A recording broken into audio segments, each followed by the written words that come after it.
নমস্কার বন্ধুরা, আজ আমি আলু বেগুন দিয়ে ভোলা মাছের ঝাল রান্না করে দেখাবো।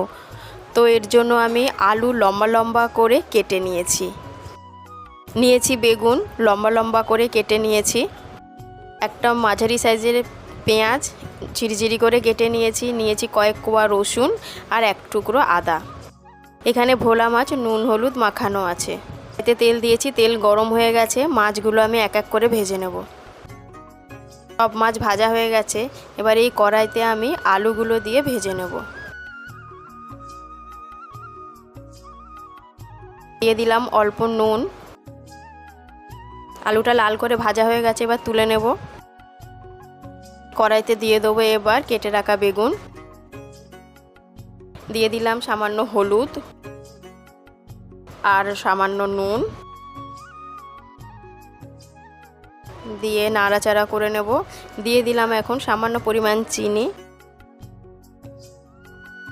লাল লাল করে আমি বেগুনটা ভেজে নামিয়ে নেব। হয়ে গেছে বেগুনটা, এবার আমি নামিয়ে নেব। এর মধ্যে দিয়ে দিলাম আমি কালো জিরে ফোড়ন আর কেটে রাখা পেঁয়াজটা একটু ভাজা ভাজা করে নেব। দিয়ে দিলাম কেটে রাখা টমেটো আর কাঁচা লঙ্কা। সামান্য পরিমাণ নুন দিয়ে এটাকে একটু নাড়াচাড়া করব।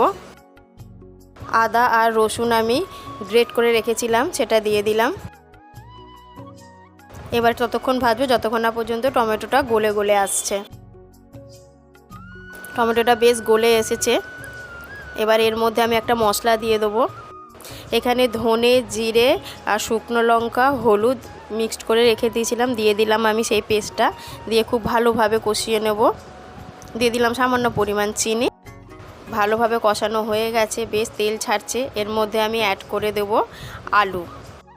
এবার খুব ভালোভাবে আমি মিশিয়ে নেব। এবার এর মধ্যে দিয়ে দিলাম পরিমাণ মতন জল। আমি এটা বেশি ঝোল রাখবো না, একটু শুকনো শুকনোই হবে রান্নাটা।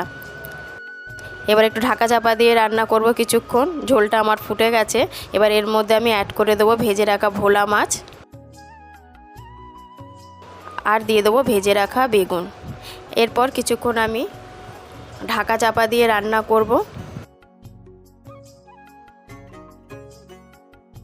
তরকারিটা আমার হয়ে গেছে বেশ। আমি এই পর্যাতেই এটাকে নামিয়ে নেব। তো ভিডিওটা যদি আপনাদের ভালো লেগে থাকে তো অবশ্যই একটা লাইক করবেন আর আমার চ্যানেলটিকে সাবস্ক্রাইব করে আমার পাশে থাকবেন।